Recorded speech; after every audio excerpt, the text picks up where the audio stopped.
That's what's truly exciting, because it's really, I honestly can't think of another time when that was possible. And yet it's not that teachers didn't believe in it. Yeah. If we come from a position where teachers don't care enough to personalize, I don't know that teacher. They all care Hmm. enough to personalize, but they haven't had Right. the tools to make that really happen in a meaningful way until now.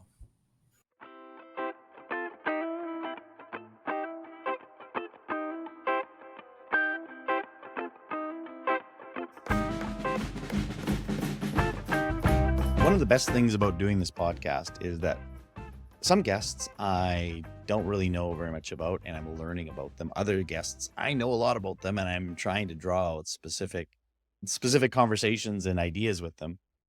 And some people I don't know whether or not the work that they talk about actually happens, and sometimes I do. In this case, I know that what this person, Geoff Edwards, Superintendent of Learning Technologies and Innovations from Ottawa Catholic School Board, what he says actually happens. Geoff is somebody who I would describe, as Seth Godin does, as a shipper. And that's the idea of he gets things done. When he's asked to do something, he gets things done. And Geoff is part of a fantastic team in Ottawa Catholic. I have a previous podcast episode with director Tom D'Amico, and Geoff and Tom and their entire senior team work very closely in crafting their vision and just the way in which the board works.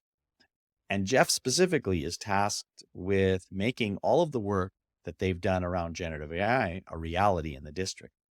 And ALP, my colleague Adam Gary, and I worked with the board early in the year to help them develop the resources they needed to get themselves started. And now they are doing fantastic things. Of all of the districts that I've worked with across Canada and the US, I would put Ottawa Catholic at the very top of the list of people that are really walking the talk.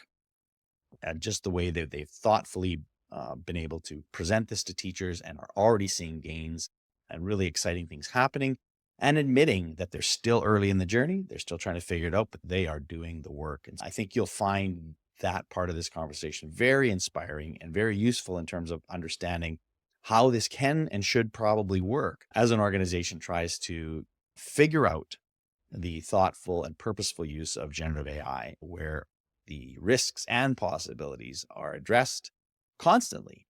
And it's just been fantastic to get to know Geoff as a leader. He shares a lot of really great insights as a leader. I think you'll find this conversation super, super enlightening. And I look forward to hearing what you think about my podcast interview today with Geoff Edwards. Geoff, one of the things that I've come to know and appreciate about you, and you are never hesitant to talk about your team and the execution that you and your team are able to do. Now, I know that you and Tom and the senior team work closely on building a vision together, so there's always a sense of collaboration.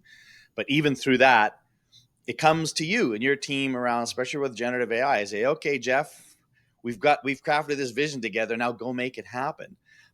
Can you just talk a little bit about how that works, how that goes from vision to implementation, and what it takes to build a really good team and for those people to do all the things they're doing? We'll talk about the things they're doing in a second, but I want to get that high level look at first.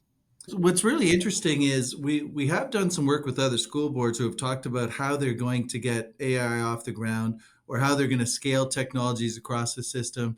And sometimes they leave with a challenge, because we are fortunate that we actually have a structure in the Ottawa Catholic School Board whereby we have a dedicated learning technologies team.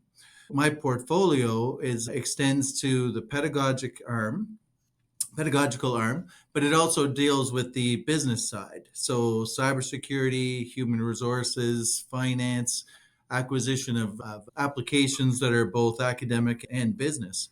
Because of that, we do have a dedicated group in that pedagogical arm, whereas some school boards, they don't do that. Now, having said that, they do have people, right? They have curriculum Mm-hmm. people. And so, if they're going to be advancing AI, my advice to them is always to look at those curriculum people and start thinking of it in a different way. So, if you're a math consultant, you're looking at your traditional math pedagogies, which are still completely valid. You're looking at your math technologies, any software you might have bought for math. But the third arm now is, how is AI going to support numeracy? And you can apply that to any discipline. So, long before I got here, they decided that tech was in and of itself an important thing pedagogically. So capacity was developed so that we would have a superintendent of learning technologies, we would have coordinators and learning consultants so that they would be able to implement that vision. And then you hire well. One thing that's not a challenge is the people who love tech really love tech. So when a position opens up on that pedagogical side, I get a ton of applicants because it's fun. You're always building, you're always growing, you're always innovating. I'm stealing some of the best teachers from the system. And then we work very collaboratively and with the vision that we're always scaling. Now, the greater team then does become the curriculum folks and the special education folks often, where we work with them to leverage their expertise, and then that evangelizes to the system. And then if you look at the greater team, it is your educators, and that's teachers, that's ECEs, and that's where you get your tipping point. Once they start to see value in a given technology, then they will spread the word through staff meetings, through demonstrations, and before long, you become a pretty innovative board. A couple of strong similarities to my experience. Number one, for people that don't know it, Saskatchewan and Ontario are the two provinces that use the nomenclature of director as being the CEO of Mm-hmm. the division, and then superintendents work underneath the directors. That's the same in Saskatchewan. And the second similarity is that in my tenure with our local school division, we had a very similar structure intentionally, whereby the superintendent that I reported to, so I was that coordinator that sat underneath the superintendent, was both connected to the IT and the curriculum side of things. Mm-hmm. And so we immediately had opportunities and just a culture whereby we worked together and talked together. I ended up being that interpreter liaison between the classroom teachers and our IT department. But what I noticed is during that time is we accelerated beyond other neighboring districts who didn't have that structure. And again, like you said, they had great people. This was not a situation of we have just better people, because I think there's tons of great people across the province and the country. But it was that I really identified that structure, that organizational framework that enabled that. So if that's true, and I think you and I both believe there's super big advantages to that, what advice do you give to your fellow superintendents and other neighboring boards to overcome that structural barrier, if you will? I think it is important for people to intentionalize. It's important from the senior exec to buy into new technologies. The most recent, of course, is AI, but before then, it could have been your ecosystem. It could, if you're a Google board or a Microsoft board, you needed people to buy in to see that there's value. So if the senior executive sees that there's value, then within their own departments, again, whether it's special education, could be continuing ed, it could be your student success, elementary or secondary, then they really do need to intentionalize that everybody on their staff sees that as part of their portfolio to learn. You have to resource it. You have to give them the professional development opportunity, and then once they've done that and they start seeing some success, and it'll just become part of what they do. But if you don't, the corollary is then they will stick with those traditional pedagogies because that's what they know, and they've met success with some of those pedagogies. But if you don't emphasize the importance of innovating, then I think students are going to miss out on those new opportunities. But they can't just do it. It has to be something where you are resourcing professional development and time and space to have those conversations and to collaborate. And along with that intentionality, I know when ALP started working with your board back in the early part of the year, first thing we did, the very first session we did, was with your senior cabinet folks. So Mm-hmm. all the superintendents were there. And obviously an intentionality that said, this isn't something that's just for IT or even just for curriculum. This is something for everybody, which again was a really intentional and strong move to make this board wide.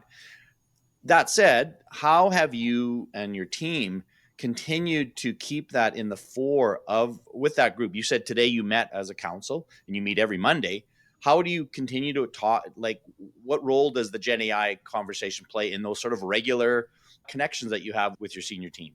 It's interesting. We just did an AI summit, our second summit, Elevating Education, on Saturday, and our business associate director, she came to that. We had a trustee come to that.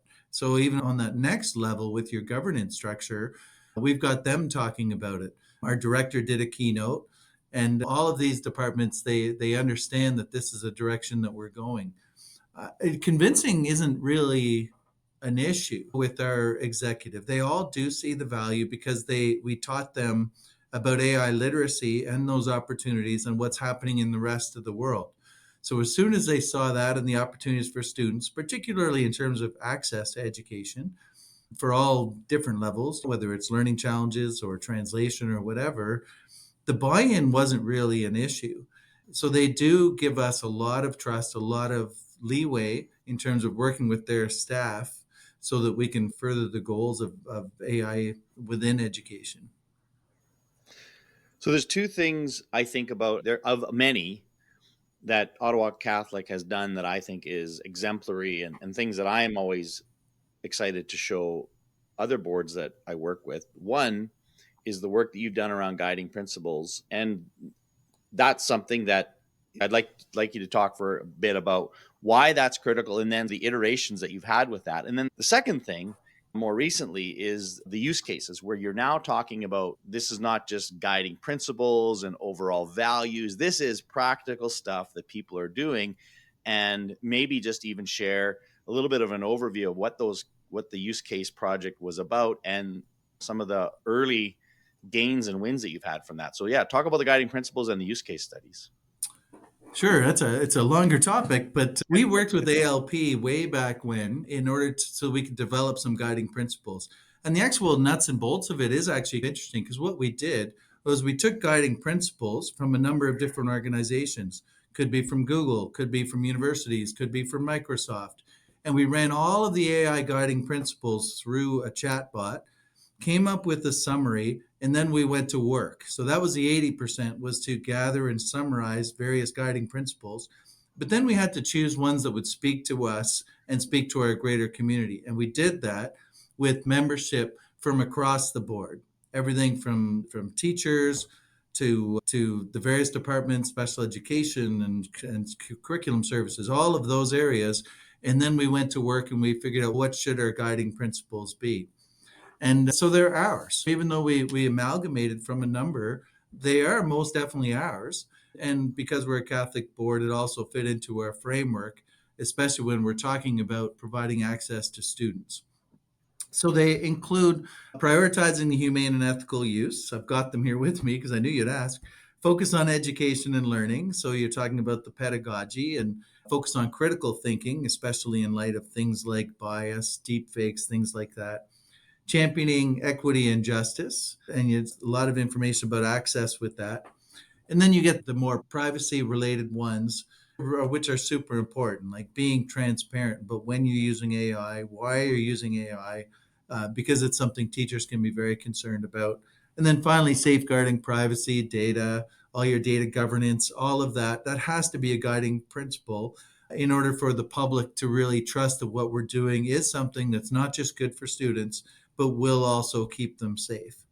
So when we have all those guiding principles, quite honestly, almost in almost every conversation, we can lead with that Mm-hmm. because it's very real and it's always for the improvement of students and for the safeguarding of students. So that's been very helpful. The second part of your question was No, I also wanted to know the other thing I use think that you cases. did was interesting was that because you wanted that to be for everyone. So it's not just this document that lives on a website somewhere that Mhm. somebody's got 5 clicks to get there. You want everyone in your organizations, even your students in our littles as we call them, to be aware of this. And so even talk about what you've done to make this more user friendly. Yeah, we've done workshops with just about every group, with the Student Senate, which are the co-presidents across the system, with our Black Student Union. Anytime we speak about AI, when we bring students together, we have grade 3 students with AI clubs, and we actually bring in the guiding principles, and we use language that they will understand. and say, this is what we're doing. What do you think? And it really got, And you rewrote them for those. we did. You have two different versions of them, student versions, don't you? We do. We do. We always want to make them in accessible language so that it's not just edu-speak, for sure. And the concepts aren't really all that difficult. Being Mhm. transparent or prioritizing the human, those aren't difficult concepts, but they need to know that we're not just replacing humans or we're not offloading the learning. So that's why that's so important. And then we have been involved with a use case, which has actually become a natural progression, going from our year of learning to a year of implementation. And now we're able to get use cases, which will guide our work. So what we've done is we've looked at all kinds of use cases that we've put on the parent portal, actually, so parents can see when they ask the question, why are you using AI? And we say something like, because we want students with translation issues or students with culturally responsive needs because they're coming to Canada for the first time. We want to be able to have accessible tools so that they can feel like they're part of the learning. And then we were able to go out and find teachers because we're into a year of implementation. We're able to just put it out to principals and say, if you've got somebody doing something interesting, let us know. We reached out to them and we said, can you please just make us a 2-minute video? 2 minutes, 2.5 minutes, no longer, just describing what you did, how you did it, and why you did it. And then now we've got a repository of these learning objects that we can share in presentations. And just on Saturday, Tom was doing a quick keynote with those who came to our summit, and he used, I think, 3 of them with student voice, with teacher voice. And it's powerful because people aren't just saying you've got this philosophical idea about artificial intelligence, but you are actually implementing and you are actually making a difference to students. I know, again, you guys, you've already talked about it. I've seen it. I've seen it in action in a couple ways. This idea of student voice, which is sometimes I get in education, we throw out these words and what does that even mean? But what I can tell you from my perspective, and you can tell in even more greater detail what Ottawa Catholic means by that, is literally sitting and listening to your students. So I was part of, you and I visited a school back in May where they Mhm. had a Girls Who AI club, and these young girls articulating in the way that young girls should, which one of the things I loved about that was when they asked why they joined the club, the one girl just said, oh, because I got to miss recess, which is the perfect answer Yeah. when you're 10 years old. Like you're not trying to change the world. You're just trying to miss recess once in a while. But they did speak a lot about, yeah, this is how we think about it now, and just getting their early insights. And then during their summit that I attended in May, and I know you did this weekend, you had high school students talking about their experiences with AI. So can you just give a broad statement of what have you learned so far from the insights of students that you've been able to capture?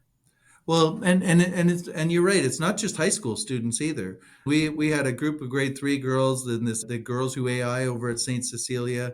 When we've done our student panels, we had students who were elementary, secondary, virtual, all walks of life who were doing those. We've sat in on grade 10 classes and grade 3 classes and worked with the student senate, various interest groups, so that we do get their voice. And there's 2 parts to that. The more manipulative part is that when students actually do demonstrate that this helps with their learning, and then we present that to staff who may be resistant, they're good people. And so they see that, you know what, this would benefit students. So it does help with buy-in.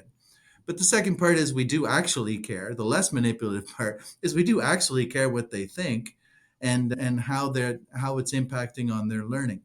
One of the things I've learned probably the most is society takes a lot of time worrying about plagiarism and the offloading of learning. And what we've learned from these student groups is that it's actually promoting access to learning. Many of them, especially the senior students, are using AI in order to challenge their thinking, in order to be that thought partner or that study partner. They're uploading their notes into an AI and saying, quiz me, teach me, challenge me so that I'm ready for that next assessment. And it adds this whole other level of learning and a very equity based level of learning to have that thought partner and tutor that they may otherwise not have. And so when you talk about digital equity tends to be the cousin in all they talk about equity, but in reality, it's huge in terms of kids being able to access learning, to get support for their learning. And for them to have those skills and take those into post-secondary is a very important thing that they're going to have. And we hope it's going to give them a leg up. Yeah, no, and that's powerful. And in the end, they're helping us to understand the ways in which we ought to bring this out. And I know part of what you listen to that so that you can react to that and make iterations and make changes as you go along. One thing, I don't know if you have this, Geoff, I'm putting you on the spot a little bit. So if you don't know the answer to this, that's fine. But you've also adopted, I think, 3 or 4 tools that you've said, okay, these Mhm. are, and I think you guys have been very clear saying, we don't know if these are the best, but we want to give teachers something that they can work with, and we'll determine after the year whether these are the best ones or whatever. But do you have any early numbers in terms of just even logins to show people like what percentage of your teachers are actually taking advantage of the resources that you've provided? We've actually had some incredible uptake on our tools. So the three that we purchased last year after doing a lot of pilots were Brisk, School AI, and Quizzes. So Quizzes is gamified education, and teachers can upload all manner of materials and then help students to learn in any manner, in a myriad of ways. So the gamification was what drew our interest with that. And with Brisk, it's onboarded directly on top of all of our Google product. And so teachers are able to use Brisk in order to create presentations, to create quizzes, to create lesson plans, all from AI. And we wanted to make sure that with Brisk and with School AI, which creates spaces for learning, we worked with all of those vendors to help them develop and said it's got to meet Ontario curriculum. It can't just be random, it has to be very purposeful. So those are the main tools that we've used. Plus, in addition, we're a Google board, so we've got Gemini that students who are 13 plus, that's recently announced that 13 plus Gemini for education students have access to that, which gives you student facing tools. Brisk Boost also gives a student facing tool. So they're not at the mercy of whether a teacher allows them to use it or not. They may want to learn something completely outside of the curriculum. And I think that's great if they're choosing to do that. So in terms of uptake, so we've got about 4,500 teachers in the board. We're a board of about 50,000 students. And the last number I looked at with Brisk, we had about 2,800 distinct Mm. users of Brisk. And we can get deconstructed numbers even more about how many are using it for lesson planning or how many might be using it for guided feedback, which is huge with Brisk. The idea that students can get real time, immediate feedback to improve their work is something that's, I don't think we've ever really been able to do in education, but now we can. With quizzes, I think we're up to, it's a crazy number, like 300,000 quizzes have been made based on using Quizzes AI in such a short, it's only November. And we launched these in September. We did pilots and some lunch and learns and professional development last year. We told them in June we would have these, but to be at the end of October, early November, and to have that kind of uptake from teachers shows that we've already reached a tipping point where teachers see the value. And then combine that with the use cases, which are trying to capture a little bit more Mhm. anecdotally and a narrative. Okay, what does this mean? So great to log in. That can mean a number of things. I think what it does suggest is that unlike almost any other technology initiative, and whether that's the right way to frame this or not, I don't know, but unlike any other, this is something just like ChatGPT's launch to everybody else saying, hey, we're interested, we're curious. It demonstrates the curiosity and the interest Mhm. that is there. And then I think, again, what you've done rather than just turning it on and letting it loose, you're still providing that structure. And because I know professional learning is an ongoing experience in your board. So all that to say, you guys give yourself, and I know I think the wonderful thing I also appreciate about Ottawa Catholic is that as much as you can take a pat on the back, you're still learning. You're not, Mhm. you haven't reached any endpoint yet. And you're also very generous of your time. I know between you and Tom, you're getting requests all the time. Just tell us about your journey. And again, I'm just so grateful to have been a small part of watching this and continuing to learn with and from you. This episode is brought to you by Advanced Learning Partnerships, also known as ALP. We are a professional learning consulting group that serves communities across North America. We are partners, designers, and agents for change. You can learn more about the work we do at alplearn.com. And now back to the show. But you've touched on a lot of things that would be easily things you're proud of. But I don't know if there's something outside of what we've talked about or layered on top of this that you could say, this is what I'm really proud of, because you've been in the district a long time. I think it's been the innovation, to be honest. And my portfolio is learning technology. So we're always looking at innovation. But it's really easy to be risk averse. You can find the things that could be a challenge. You can look at AI and say, we don't want to be in a position where we make a mistake with privacy or data governance, or teachers are going to be nervous about plagiarism. So maybe we should hold off. You can always look at something that would make you slow down your process. But if you're going to be a board that innovates, you have to be prepared for iteration. You have to be prepared for failure. You have to take risks. That doesn't mean you're not careful. We are careful. One of the reasons that we bought applications was because we knew that they would be walled gardens where these applications have data protection agreements and privacy agreements so that they won't use any student data to train external. So we are careful. We're very careful. We make sure we do data literacy across the system so that we're very careful. But we're not risk averse, and we never have been. And I think I'm very proud of that because that translates right down to the student. Because at the end of the day, what that means is I think all of it can be summarized by access. And access means a lot of different things. It could be the kid that's bored in class that now has access to material that's going to be challenging for them. It could be that kid who's developmentally 3 grades back from the grade that they're in. And so they hide instead of learning, and they don't have to, because now we can provide access, whether we're changing the language level within an application or of a document or of a video so that they can access it. Or it could be translation, it could be a learning challenge, it could be dyslexia. All of these things now, because we've chosen to be innovative, because we've chosen to take risks, we're meeting wicked problems, and we now have those tools where we can actually solve them. That, and I know that's true. When you talk about risk averse, that, and you talk about failure, when you just think about even the AI journey, but maybe it's something else, what advice would you give to show people something maybe not to do, something that maybe didn't go as well as you thought about in this journey that you had to say, yeah, that wasn't the best, but that's also part of our learning? Because there's something that it's always great to talk about the things that went well, which there are many, but what about the things that didn't go that great that you thought, yeah, we would do it differently, and you would advise others to do it differently? I can think of one thing. It was actually funny. So we had a parent meeting in the early days because we wanted to talk to them about what we were doing with AI, because obviously we want them to know, we want them to be partners and to understand the journey. Otherwise, all they're going to hear is third party information that's going to make them nervous. Right. So we were ready. We had a room full of parents. We were ready. We had our guiding principles. We were talking about pedagogy. We were talking about access. We were talking about our data protections and our transparency. We were talking about all of that.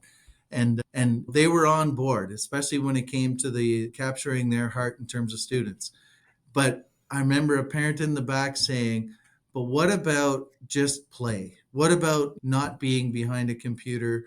What about just that regular old play-based learning and the creative side of education? What happens with that? And we had an answer for that, but what we learned was we should have started with that. So our next parent meeting, we've already committed that if we're going to do a session on AI, we're actually going to start by talking about the commitment we've made to outdoor learning spaces, the commitment we've made to experiential travel, to working with our Indigenous roots and some of the ways that Indigenous people can teach us about learning in physical and collaborative ways, because we want them to understand that we haven't abandoned any of those. In my portfolio, I have grade 7 to 12 sports. I've coached since I was 17. So nobody knows more about the importance of collaboration and that relationship to other than our department. And yet we were so focused on the technology that I was worried at the end is, oh, I hope they don't think this is all we're doing is putting kids behind a computer screen. Hmm. That's just a vehicle to get to the critical thinking faster. But when you want to actually resonate with the information, if you really want to get to the critical thinking, that can only happen in communication and collaboration with other. And so that is a major focus to us. But the advice, I guess, would be start with that. Start so they understand you are a humane school board, that all of that other stuff is going nowhere. The relationship with the teacher is still going to be there as much as it was 50 years ago when there was hardly anything except just some good pedagogical techniques. And some of those pedagogical techniques are every bit as important in our deep learning model as they are now. Just leveraging technology has taken on a bit of a greater role, but it's still a support role. And even the way you framed your use case studies as being the two things that you're looking for is, how is this going to advance student achievement? And being is, it can be that time saving thing, which is what a lot of people think about when they think about AI, and people have experienced, oh, this has saved me time. Wonderful. What are you doing with that time? And I've written about it. I talk about it a lot. I'm not just interested in saving time so that I can do more work. Sometimes, yes, Mm. it helps me to get to a thing that I really need to get to or want to get to. But sometimes it's so that I'm not working, so that I'm playing with grandkids. I'm outside, I'm experiencing that. And I know that is something that Ottawa Catholic values as well. And yeah, I love that. And I think that's, an important communication lesson that to be learned is start with, you could simplify it, start with a why, but then thinking about what is our why? Our why is to live lives that are meaningful and purposeful, and that are connected to the land and to nature, and our First Nations and Indigenous Hmm. peoples prioritize that, and we are trying to adapt that more closely to schools. So I think there's lots of great learning there. I want to shift a little bit just to talk about you and your journey, because we've been talking mostly about the last year or two, but thinking about your career as a leader, um, and even this last example you shared is the leadership challenge, you will. But I wonder if there's another leadership challenge when you look back at your career and think of, that was a really important thing for me to learn to help me grow as a leader, and maybe something that you overcame and did successfully, or maybe something that wasn't. So do you have one of those kind of leadership challenge moments in your history that's really been powerful for you? Yeah, I think so. I used to work at this fantastic school, St. Paul. And St. Paul High School is a big part of my heart is still there, quite honestly. And an incredible staff, an incredible community school, a lower socioeconomic area, but all the teachers knew all the students, knew all the parents. It was such a great community school, and I had so much faith in the teachers.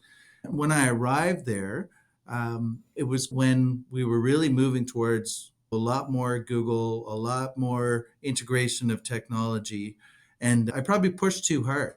And the reason I pushed too hard wasn't because I found them wanting or that their pedagogy wasn't solid. I had so much faith in them. I thought, you're already great in the classroom. You already love the kids. This is just a logical extension. But without putting the forward work into explaining why it was good for kids, I probably pushed them too hard. And then they felt, similarly to my other story with the parents, they probably felt that, oh, he doesn't think we're doing a good job. Or if we're not using technology, then we're not good teachers. And I remember very deliberately having to stop and talk at a staff meeting and saying, that's not at all what I'm saying. Mhm. You are incredible. And if you can start from a place where you truly love your students, Yeah. we're going to thrive. And once I was able to have that conversation, then you actually saw things move. Because what was happening a little bit was they would see you coming and think, oh my gosh, I'm not using technology as much as he wants me to use it. So I better go Right. the other way. And it wasn't the case at all. And by the time I left, then we all had this great understanding that we wanted a full range of pedagogy that included technology, that was Sure. forward thinking, but included all of that. And that was a big learning. And I think I've been able to carry that with me into this role as SO.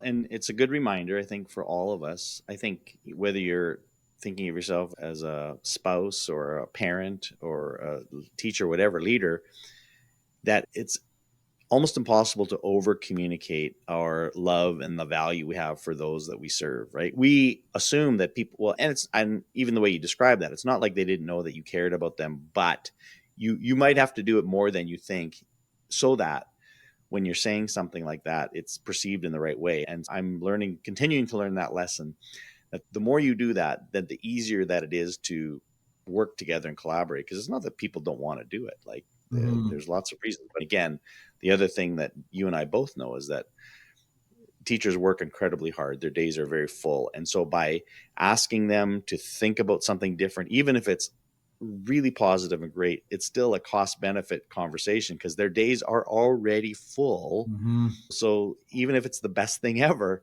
it means that there has to be a shift or change, which is tough when you've already packed in as much as you can. And I feel like that is a unique challenge to education that I don't know that exists in other industries or other organizations, where you can just take something off your portfolio, give it to somebody else. It doesn't always work that way. If you're a teacher, yeah, I got to do this plus. That's why I think leadership in education is so incredible and powerful. And I wish other industries would be reaching out to educators more to learn about leadership. We're always looking to business, and that's great to have lessons from others. But I think there's a lot of leaders inside of education who are doing things that the rest of the world has no idea, maybe even that happens.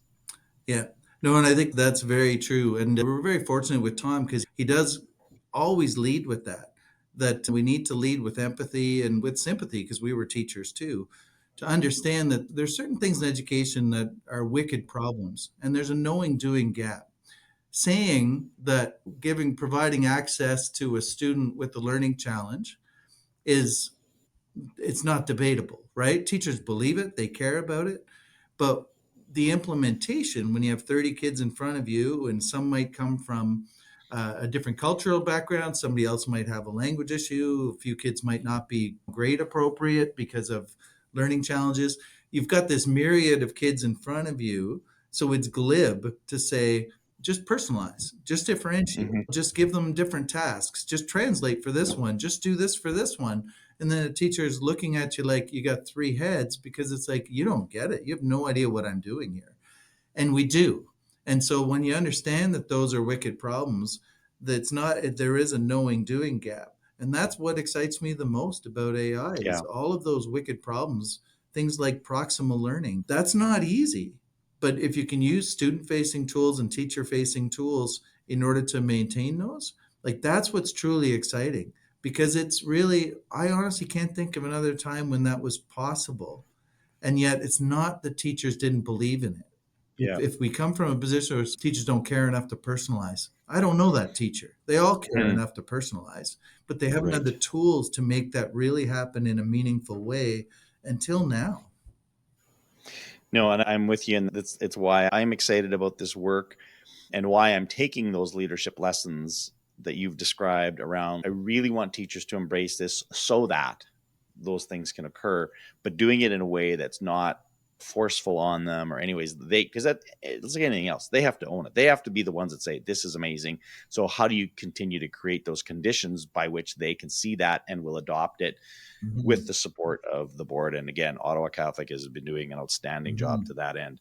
So this is I always like to have this question, which people find difficult to answer because there's so many people. But I want you, Geoff, to name one person in education that you are grateful for. And maybe it's an unsung hero, somebody that maybe doesn't get a lot of recognition, maybe not anybody.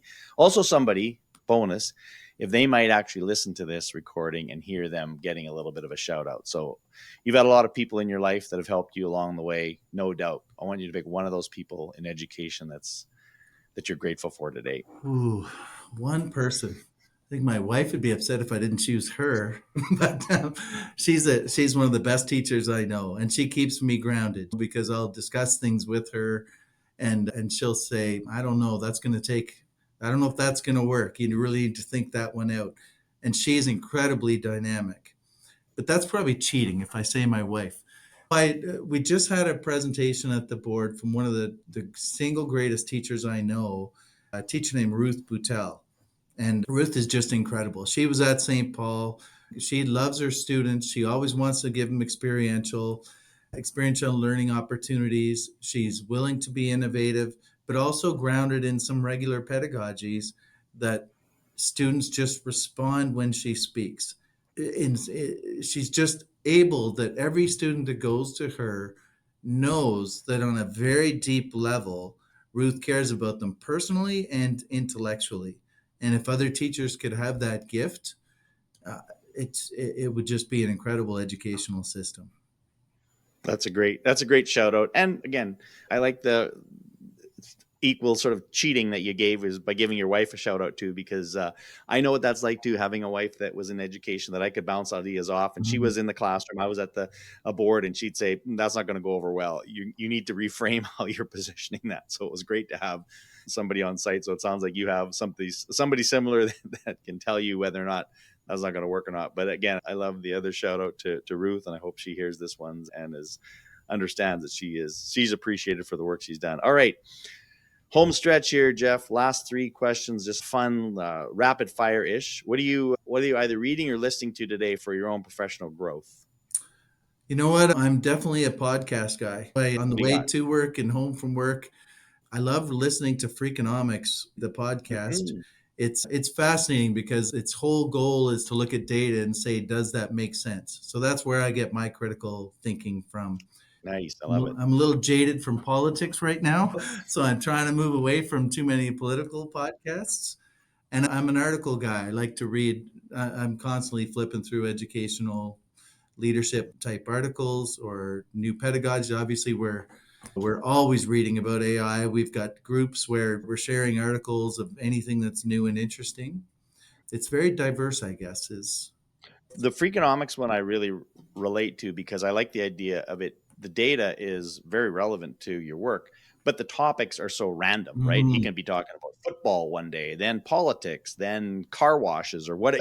There's this unexpected data points, but there's always those lessons that you extract from that I know you think about in terms of how you use data at the school. So that's a great one. Yeah. What about now? You're not trying to learn, you're not listening to any podcasts, you're just trying to unwind a little bit, sitting down, you got a few minutes in front of a television at night, maybe. Is there a streaming, a series that you like watching that you'd binge, or what's your viewing pleasures that non-work related? It's that would be diverse too. I do like watching an NFL football game because there's absolutely no thinking, and sometimes you need to have zero Yeah. thinking. My wife and I loved any of those Viking series. Those were all fantastic. And I'm looking forward to the new season of Yellowstone. I think any of those shows are good too. I've got some guilty pleasures where I watch just some shoot 'em up movies here and there. Yeah. Yeah. Yeah. That's, you got to have those. That's all part of the balance. Yeah. Last question then. So you live in a beautiful city, capital of Canada, and lots of things that people would think about in terms of, going to see the Parliament buildings, a lot of museums or whatever. But is there perhaps a lesser known space that visitors to the area might want to check out that you think is maybe a hidden gem or something in that kind of category? Yeah, my personal favorite area would probably be the Dow's Lake area. A beautiful trail, especially during the Tulip Festival. There'll be hundreds of thousands of tulips. And then as you walk north to Preston Street, there's probably a restaurant from every country in the world on Preston Street. Just a beautiful kind of calm area. So you could take a really amazing walk along the Rideau and then finish off with a beer on a patio or a fantastic meal from. I think what you've done, Geoff, is you've outlined the next time I come to the city, maybe what we'll do is we'll take a little bit of a walk and then we'll grab a bite there. I So like I'll it. let you do that. That sounds good. Listen, Geoff, it was great having you on. I just, again, so appreciate the work that you're leading in Ottawa Catholic and your team. And so, again, kudos to all the work you've been doing. And thanks for taking some time to chat and share some of that in your journey as well. I want to thank you for your leadership too, both with ALP and with our use case work. And I know your book was on joy, and it's always fun to work with you. And I can't wait so we can sit back and have a beer and talk education and Freakonomics. Yes. It's always you. And you and I have some plans maybe to do some writing together. Maybe we'll get at that as well. That'd be great. That would be great. Yeah. Okay. Yeah. Cheers. All right. Cheers. Thanks very much.